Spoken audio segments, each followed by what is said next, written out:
घंटे उसका पूरा शरीर जल चुका था, जैसे किसी ने जिंदा दफना दिया हो। बबलू और सोहन तो वहीं बेहोश हो गए। रघु ने भागने की कोशिश की, लेकिन जमीन से निकला वो हाथ उसकी टांग पकड़ चुका था। अचानक रघु के कानों में वही आवाज गूंजी, तेरा इंतजार कर रहा था 30 साल से, मेरी कब्र से मुझे निकाला, अब तुझे मेरी जगह लेनी होगी। रघु चिल्लाया, मगर उसकी आवाज गूंजी ही नहीं। उसका गला जैसे किसी ने दबा दिया हो। उसने देखा उस भूतिया हाथ ने अपनी हड्डियों से बनी उंगलियों को उसकी गर्दन में फंसा दिया था।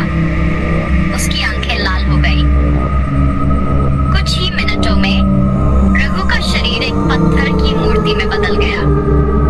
सुबह गांव वालों ने जब आकर देखा तो रघु की जगह कब्र के पास एक नया क्रॉस बना हुआ था और उसके नीचे लिखा था, यहाँ अब रघु सोता है। बबलू और सोहन जब होश में आए तो पागलों की तरह हंसते हुए कब्रिस्तान से भागे। उनके होठों से एक ही वाक्य निकलता था, हाथ, वो हाथ।